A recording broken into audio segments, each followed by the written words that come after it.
안녕하세요. 오늘 말씀은 지난번에 이어서 하나님은 누구신가에 대한 이제 마지막 세 번째 시간으로 하도록 하겠습니다. 시간이 오래되어서 잠깐 지난번에 어떤 말씀들을 했는지 잠깐 살펴보도록 하겠습니다. 영생은 곧 유일하신 참 하나님과 그의 보내신 자 예수 그리스도를 아는 것이다 라는 그런 말씀을 통해서 안다고 하는 것은 경험적으로 함께 동행하며 함께 거하는, 누리는 그러한 삶 자체를 말한다고 말씀을 드렸습니다. 그러므로 영생은 곧 우리가 거듭나서 영원한 생명을 죽지 않고 영원히 사는 것, 그것만으로 끝나는 것이 아니라 하나님과 예수 그리스도와 함께 삶을 나누는, 동행하며 경험적으로 배우는 그러한 삶이라고 말씀을 드렸습니다. 하나님의 구약에 나타난 하나님의 이름을 통해서 하나님은 어떠하신 분인가라고 하는 것을 알 수 있겠다라고 말씀을 드렸는데, 구약에는 수십 가지 형태의 이름으로서 하나님은 이러한 분이다라고 하는 것을 직접 말씀을 하십니다. 기억나실지 모르겠지만 첫 번째는 태초에 엘로힘께서 천지를 창조하시니라라고 하는 말씀을 또 우리가 들었습니다. 즉 여기서 나타난 엘로힘 하나님은 창조의 근원 되시는, 그러므로 이 우주의 총 지배를 하실 수 있는 그런 분이다 라는 말씀을 드렸고요. 두 번째는 여호와 하나님, 그 이전까지는 하나님을 여호와라고 하는 이름으로는 알리지 않았다. 하지만 이제 아브라함, 이삭, 야곱의 그 하나님이 곧 여호와 하나님이다라고 하는 사실을 또 모세를 통해서 말씀을 하셨습니다. 스스로 존재하시는 하나님, 항상 계시는 하나님, 또 언약의 하나님이심을 우리가 또 들었습니다. 세 번째는 아도나이, 즉 주님이라고 하는 거죠. 그래서 하나님은 이 모든 만물의 주인이시고 나머지는 다 그의 피조물, 즉 소유된 그러한 관계를 나타내는 것이라고 말씀을 드렸습니다.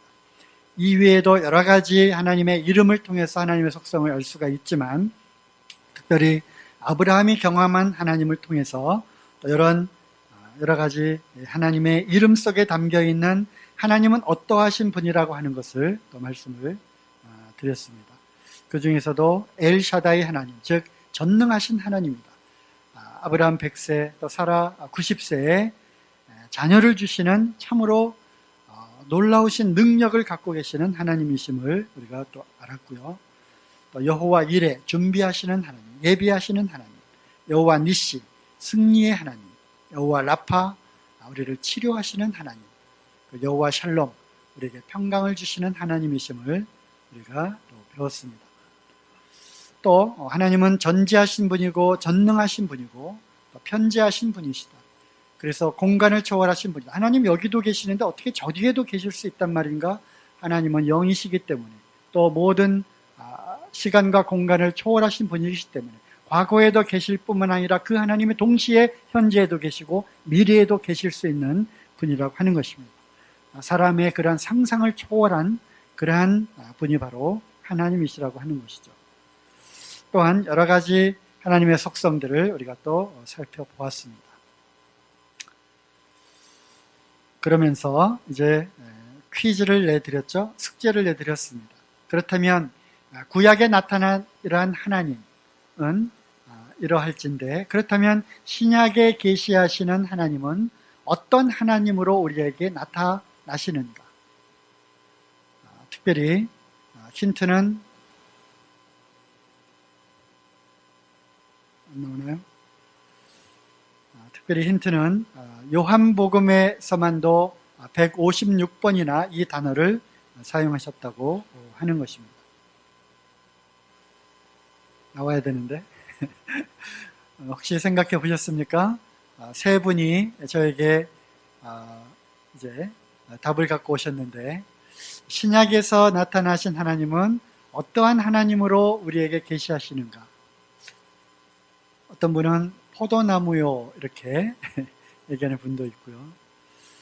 어떤 분은 주님으로서 계시하셨다라고 또 답을 하기도 하셨습니다. 그러나 한 분이 제가 원했던 그런 답을 이제 말씀을 해 주셨는데, 그것은 바로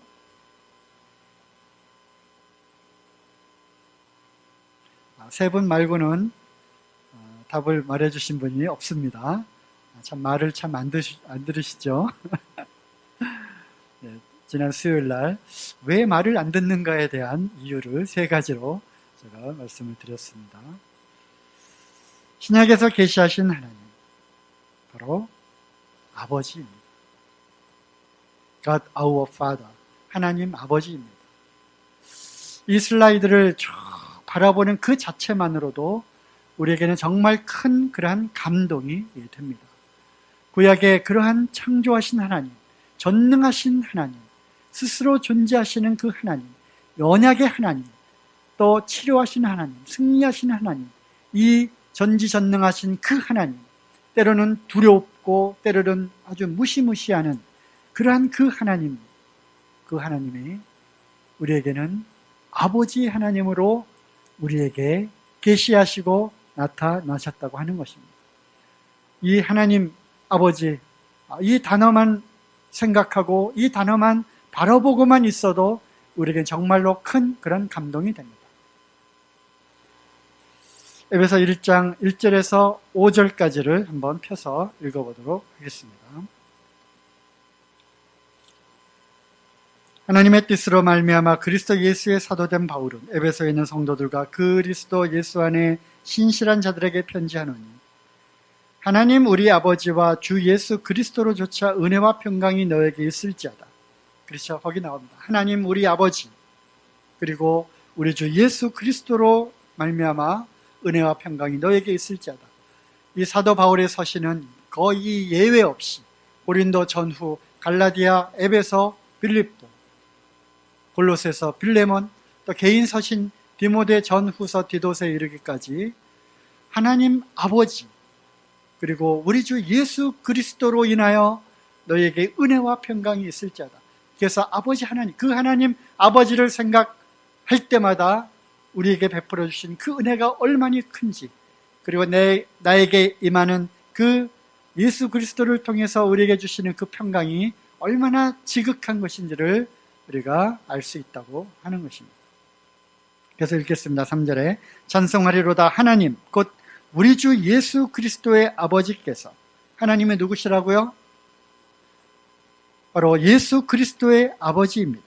그분께서 그리스도 안에서 하늘에 속한 모든 신령한 복으로 우리에게 복 주시되, 곧 창세전에 그리스도 안에서 우리를 택하사 우리로 사랑 안에서 그 앞에 거룩하고 흠이 없게 하시려고 그 기쁘신 뜻대로 우리를 예정하사 그리스도로 말미암아 자기의 아들들이 되게 하셨으니. 누가 되게 했다고요? 자기의 아들들이 되게 하셨다고 하는 것입니다.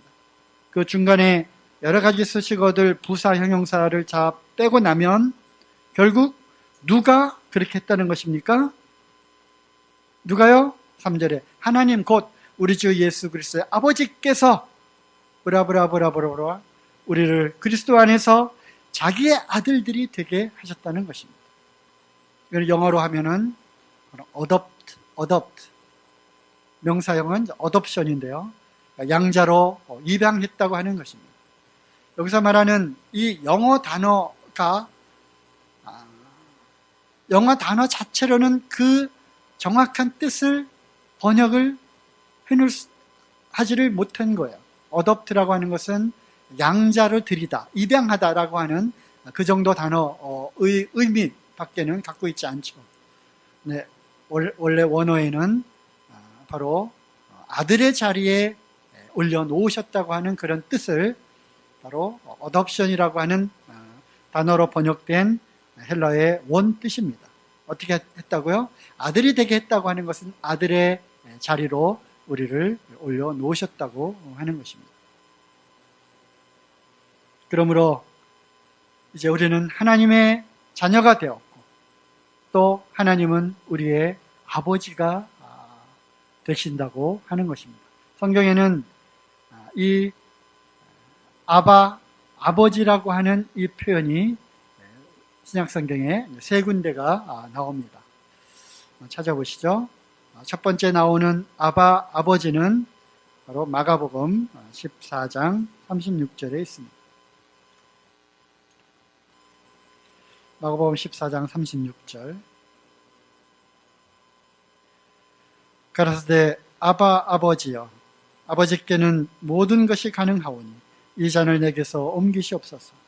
그러나 나의 원대로 마옵시고 아버지의 원대로 하옵소서 하시고. 어떤 장면인지 잘 아시죠? 겟세마네 동산에서 우리 주님께서 하늘을 우러러 이와 같이 탄식 가운데 절규하십니다. 우리 주님의 첫마디는 아바, 아버지요. 여기서 말하는 이 아바는 아람어입니다. 아람어. 그래서 영어로는 달리 번역할 방법이 없기 때문에 그냥 A, B, B, A 소리 나는 대로 그냥 이렇게 옮겨 놓았고요. 이거는 이제 아람어입니다. 우리로 얘기하면 아빠입니다. 아빠. 그러면 예수님께서 하늘 아버지에게 뭐라고 부르시셨느냐? 아빠, 아버지. 이렇게 부르시셨다고 하는 것입니다. 옛날에 패션 오브 크라이스트라고 하는 그런 영화가 있었어요. 그래서 그 현장감을 살리기 위해서 처음에 나온 것은 그 당시 언어인 아람어로 다 이렇게 했어요. 근데 맨 첫 장면이 이 장면이 나오는 거예요. 아주 어두운 그런 밤에 숲으로 쫙 카메라가 가면서 거기에 첫 마디가 아바, 아버지, 아바, 파더 하면서 예수님의 겟세마네 동산에서 기도하는 장면부터 패션 오브 크라이스트가 시작이 됩니다. 그때 감명 깊게 들었던 바로 아바, 아버지. 우리 주님께서 이 땅에 오셔서 공생의 사역을 시작하실 때, 이제 침례를 받으시고 물에서 올라오실 때 하늘이 열리고 성령이 비둘기 같은 모양으로 그 위에 내려왔고요. 그 다음에 소리가 났죠. 이는 내 사랑하는 아들이여, 내 기뻐하는 자라. 바로 그 하늘 아버지와 이제 이 땅에 사람의 몸을 입고 오신 아들 하나님이신 예수 그리스도와의 그러한 친밀한 밀접한 그런 관계를 통해서 이제 공생의 사역이 시작이 된 것입니다. 다음에 로마서 8장 14절부터 읽겠습니다. 17절까지요. 무릇 하나님의 영으로 인도함을 받는 그들은 곧 하나님의 아들이라. 그렇죠? 우리가 하나님의 아들이라고 불리워질 수 있는 증거는 우리 안에 그 아들의 영, 하나님의 영이 우리 안에 들어와 있기 때문에 그런 것입니다. 15절, 너희는 다시 무서워하는 종의 영을 받지 아니하였고 양자의 영, 바로 아들의 영이죠. 그 영을 받았으므로 우리는 아바, 아버지라고 부르짖느니라. 여기에 나오는 아바, 파더, 여기에 두 번째로 나옵니다. 16절, 성령이 친히 우리 영으로 더불어 우리가 하나님의 자녀인 것을 증거하시나니, 성령께서 증거하신다고 하는 것입니다. 누구와 함께? 내 영과 함께 성령께서 증거하시고요, 나도 내가 하나님의 자녀인 것을 나 스스로도 알 수 있다고 하는 것입니다. 자녀이면 또한 후사, 곧 하나님의 후사요, 그리스도와 함께한 후사니 우리가 그와 함께 영광을 받기 위하여 고난도 함께 받아야 될 것이니라. 그래서 자녀라면 자녀 그것으로 끝나는 것이 아니라 자녀가 되었다고 하는 것의 그 의미는 바로 상속자라고 하는 것입니다. 예수 그리스도와 함께한 후사, 공동 상속자입니다. joint heir 이렇게 되어 있어요. joint heir. 공동으로 상속을 받을 자가 되었다고 하는 것입니다. 다음에 갈라디아서 4장 나오죠. 찾아보겠습니다. 4장 4절. 때가 참에 하나님이 그 아들을 보내사 여자에게서 나게 하시고 율법 아래 나게 하신 것은 율법 아래 있는 자들을 속량하시고 우리로 아들의 명분을 얻게 하려 하십니다. 무엇을 얻게 한다고요? 우리로 하여금 아들의 명분을 얻게 하려 하십니다. 너희가 아들인 고로, 이 말씀을 읽을 때 전율이 나오지 않습니까? 너는 아들이다. 너희가 아들이기 때문에 하나님이 그 아들의 영을 우리 마음 가운데 보내사 아바, 아버지라 부르게 하셨느니라. 그러므로 내가 이후로는 종이 아니요 아들이니, 아들이면 하나님으로 말미암아 유업을 이을지니라. 아까 말씀드린 공동상속자입니다. 거기에 하나님으로 말미암아가 번역이 잘못되었고요, 그리스도로 말미암아가 맞는 번역입니다. 그래서 우리를 예수 그리스도와 함께 예수 그리스도 안에서 하나님의 아들이라고 하니까 자매님들은 너무 실망하지 마시고요. 예수 그리스도와 교회가 하나인 것처럼, 남편과 아내가 하나인 것처럼 남자 아내 여자가 같이 하나가 되어 있는 것입니다. 형제들아 부를 때는 그 안에 모든 자매님들을 포함한 성도들아를 대표하는 것입니다. 그러므로 여기에 나오는 아들은 곧 하나님의 자녀된 모든 여자와 남자를 다 포함하고 있는 것이죠. 그러면 아빠, 파더, 아빠, 아버지라고 하는 그 의미는 무엇일까요? 즉 신약에 우리에게 계시하신 하나님 아버지라고 했을 때 우리는 아버지가 갖고 있는 그 어감이 있잖아요. 그죠? 아버지 하면 제일 먼저 어떤 느낌이 들어요? 어떤 생각이 듭니까? 물론 여러 가지 많은 그런 생각들이 들겠죠. 제가 이제 곰곰이 생각을 해봤어요. 아버지, 아빠, 그러면 제일 먼저 느껴지는 그런 마음은 바로 친밀함이라고 하는 것입니다. 친밀함. 즉, 사랑의 관계입니다. 아까도 인용한 것처럼 마태복음 3장 17절에 이는 내 사랑하는 아들이요 내 기뻐하는 자라. 그리고 한 번 더 나오죠. 변화산에 올라가셨을 때 또 하늘에서 소리가 내려왔습니다. 이는 내 사랑하는 아들이요 내 기뻐하는 자라. 두 번 나오게 되는데요. 이 아버지로서 그 아들을 향한 참으로 그 애틋한 마음, 그 사랑의 마음, 그 친밀한 마음을 우리가 또 알 수가 있습니다. 요한복음 17장에는요. 요한복음 17장 한번 가보실까요? 요한복음 17장을 전장을 다 읽으면 참 좋겠는데요. 왜냐하면 여기에는 아버지라고 하는 단어가 제일 많이 나오는 장입니다. 아버지. 누가요? 우리 주님께서 이 땅에 계셨을 때 아버지요. 아버지라고 하는 이 단어가 요한복음 17장에 몇 번 나올까요? 네, 숙제입니다. 세보십시오. 그리고 쭉 읽어가면서 아버지가 나오는 곳마다 형광펜으로 이렇게 하면서 세보시면 정말 많이 나오는 것을 알 수가 있습니다. 먼저 저에게 카톡으로 보내주시면 선물을 드리도록 하겠습니다. 네, 다 읽을 수는 없고요. 17장 5절에 아버지여 창세전에 내가 아버지와 함께 가졌던 영화로서 지금도 아버지와 함께 나를 영화롭게 없소서. 창세전부터 아버지와 함께 가졌던 그 교제, 그걸 통해서 참 아버지의 이 관계와 이 친밀함을 알 수가 있습니다. 참으로 애틋하죠. 10절에도요. 내 것은 다 아버지의 것이요 아버지의 것은 내 것이온데 내가 저희로 말미암아 영광을 받는 날. 아버지 거가 내 거고 내 것이 아버지인 완전히 하나가 된 그런 관계입니다.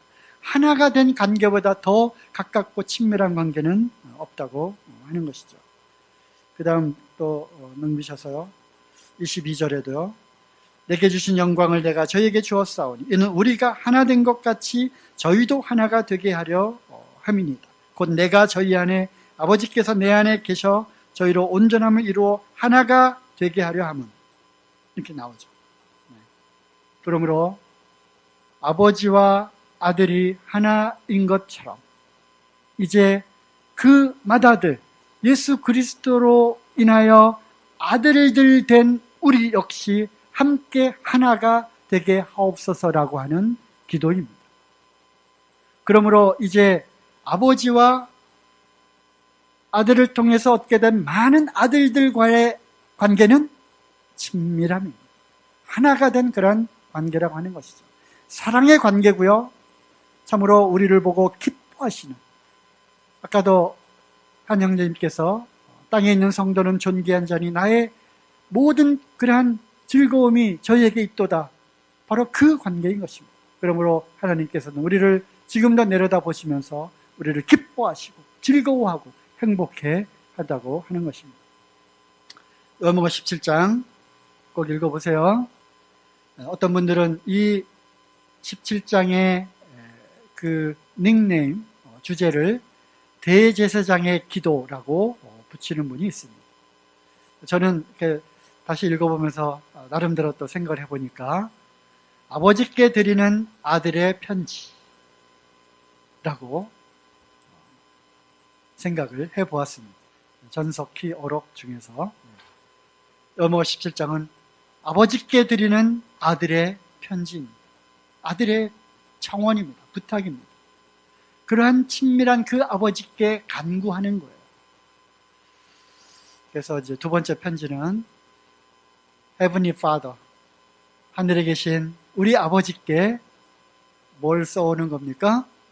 네, 편지를 써오는 겁니다. 말 잘 들으실 거죠? 네, 순종을 안 하는 사람의 세 가지 이유를 제가 수요일날 말씀드렸어요. 다시 한번 들어보시고 순종하시기 바랍니다. 우리 참 요즘에 편지 쓰기, 전화 한 통 하기도 사실 참 잘못하죠. 그죠? 한번 마음에 감동이 되는 대로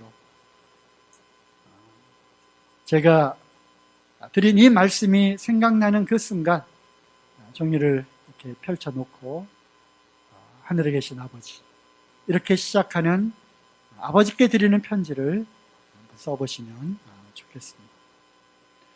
그 다음에 아버지라고 하는 그 의미는, 아버지, 어떤 분은 무슨 일을 닥치면 엄마야 하지만 또 어떤 분들은 아이고 아버지, 이런 분도 계시더라고요. 네, 아버지는 보호하십니다. 보호입니다. 인도입니다. 자, 마태복음 6장으로 가보겠습니다. 마태복음 6장 25절, 26절. 그러므로 내가 너에게 이르노니 목숨을 위하여 무엇을 먹을까, 무엇을 마실까, 몸을 위하여 무엇을 입을까 염려하지 말라. 목숨이 음식보다 중하지 아니하며 몸이 의복보다 중하지 아니하냐. 공중의 새를 보라. 심지도 않고 거두지도 않고 창고에 모아들이지도 아니하되 너의 천부께서 기르시나니 너는 이것들보다 귀하지 아니하냐. 누가 기르신다고요? 하늘에 계신 우리 아버지께서 우리를 먹이시고 기르시고 보호하시고 인도하신다고 하는 것입니다. 아까도 말씀드렸듯이 구약에 그 계시된 그 하나님께서 친히 이스라엘 백성을 통해서 또 확실하게 증명해 보이신 그 하나님께서 출애굽기 4장 22절을 보시면요, 찾지 않겠습니다. 기록해 놓으시고 보세요. 출애굽기 4장 22절에 이제 바로에게 가서 모세를 부르시고 바로 앞에 이렇게 이야기하라고 하는 그런 장면 속에서 이스라엘은 내 아들이 곧 장자라. 하나님이 이렇게 말씀하셨어요. 모세에게 이스라엘은 내 아들이다. 곧 장자다.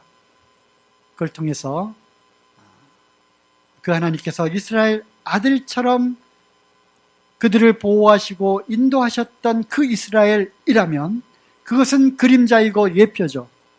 이제는 신약에서 예수 그리스도로 말미암아 하나님의 아들들이 되게 하시고 그 보증으로 성령을 우리에게 인쳐주셔서 확실하게 증명한 그 아들들에게 일하시는, 행하시는 아버지의 보호하심, 아버지의 인도하심, 알아서 다 자녀들에게 때마다 일마다 인도하시는 그 아버지이심을 우리는 믿어야 하는 것입니다.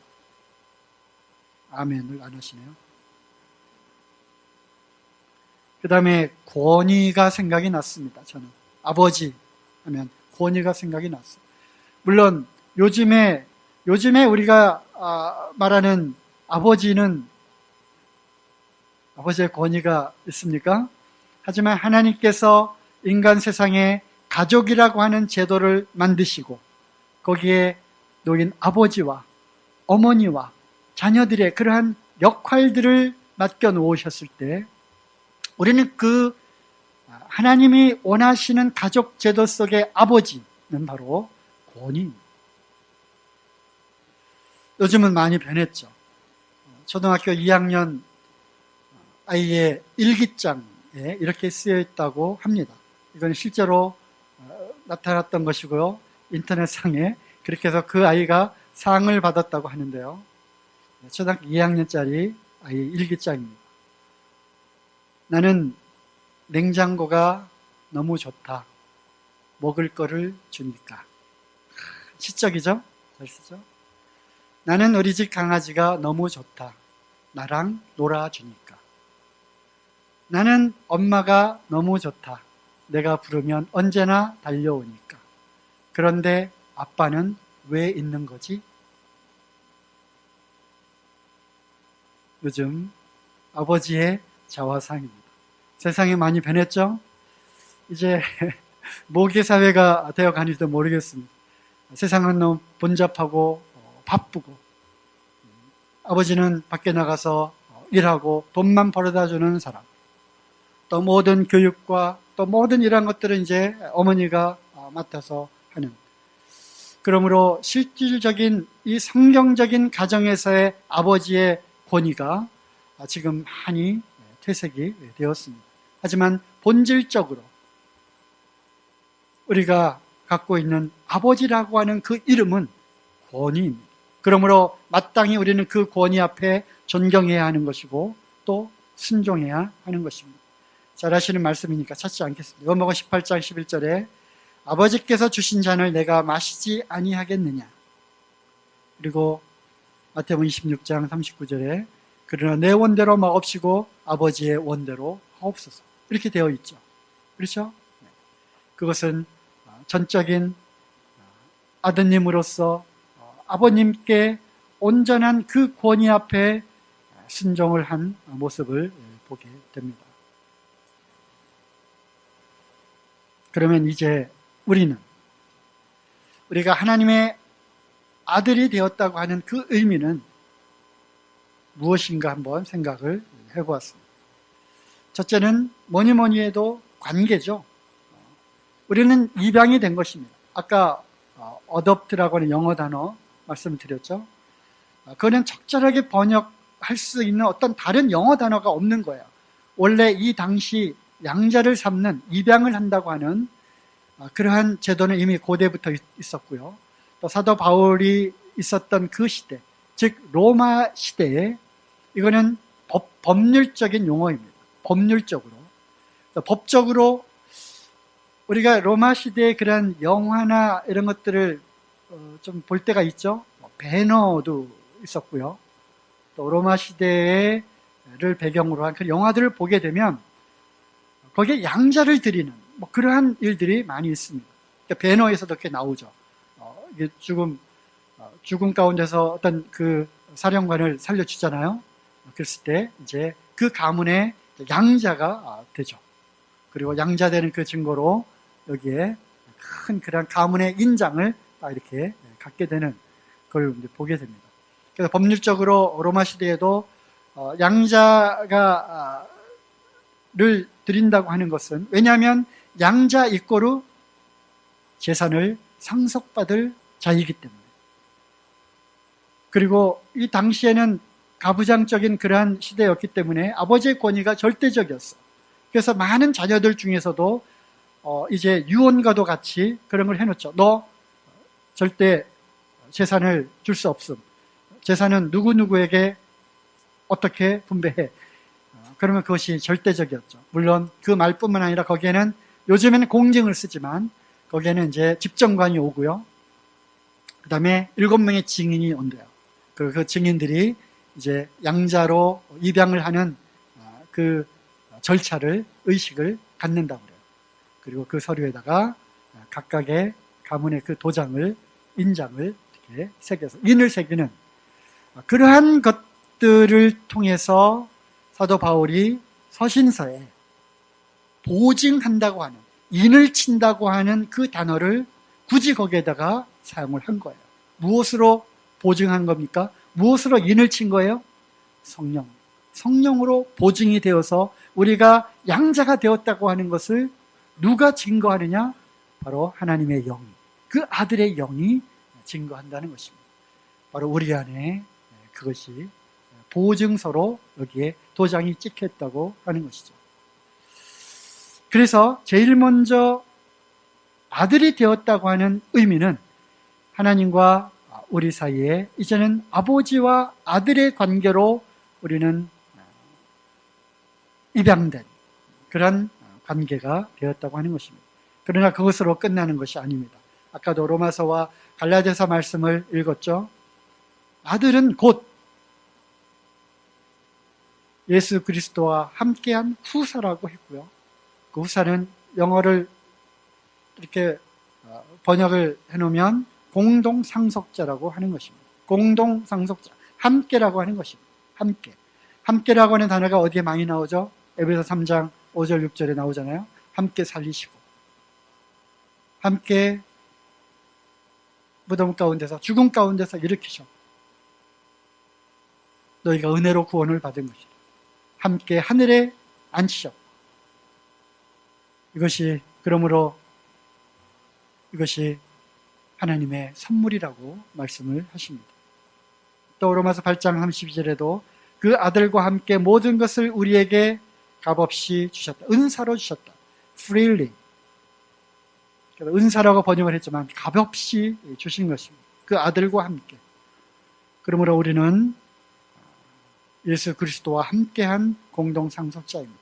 그러므로 히브리서 2장에는 우리를 형제라 부르기를 부끄러워하지 아니하시고 교회 가운데 그 거룩하신 이름을 선포하셨어요. 나는 뭐라 선포하셨어요? 나는 너희들의 아버지이다. 그리고 예수 그리스도는 우리와 같은 형제다. 우리는 예수 그리스도와 함께한, 쉽게 얘기하면 형제들이라고 하는 것입니다. 그러므로 당연히 우리에게는 권리와 특권이 있습니다. 나 이제 죄사함 받았으니까, 나 이제 구원 받았으니까, 나 하나님의 자녀가 되었으니까, 룰루랄라, 그것이 결코 아닙니다. 갈라디아서 4장에 보면 어렸을 적에는, 즉 연약할 때에는 우리에게 후견인과 청지기가 필요했다라고 되어 있습니다. 비록 그가 유업을 이어받을 자라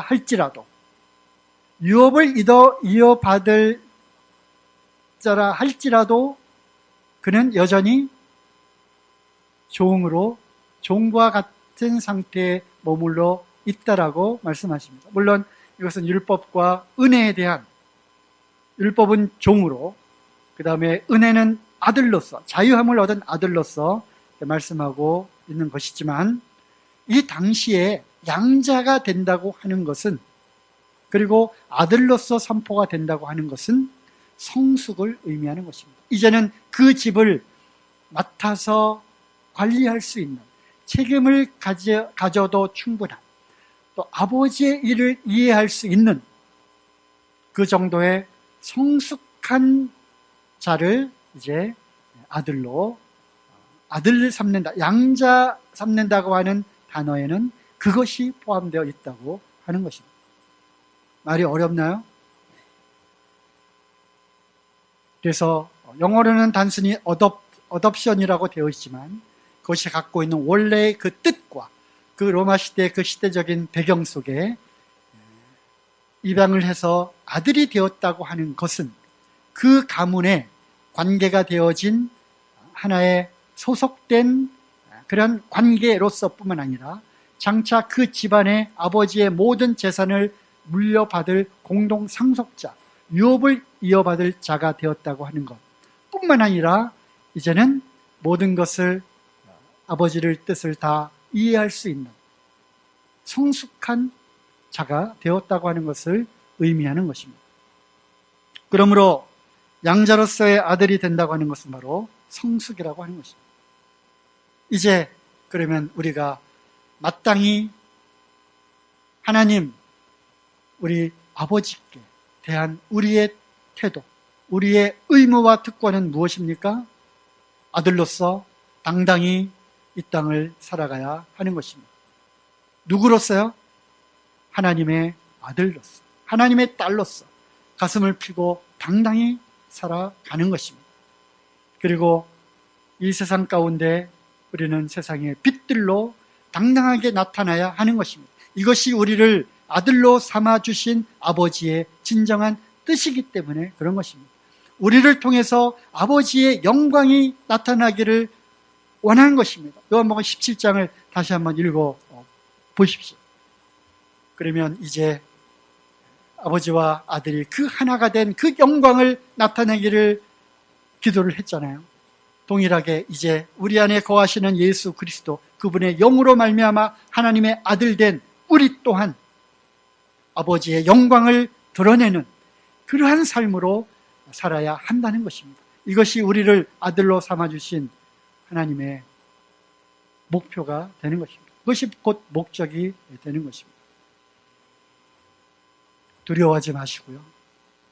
왜? 아버지가 계시니까. 천부 아버지께서 우리를 먹이시고 기르시고 보호하시고 하나라도 허락하지 아니하시면 그 일이 일어나지 않는 것입니다. 믿음을 가지시고요.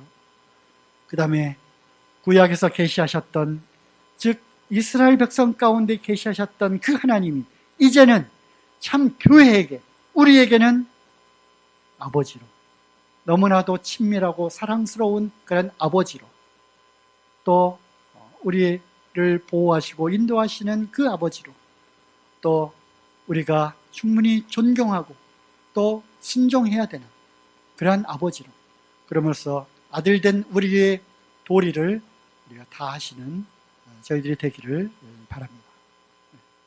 감사합니다.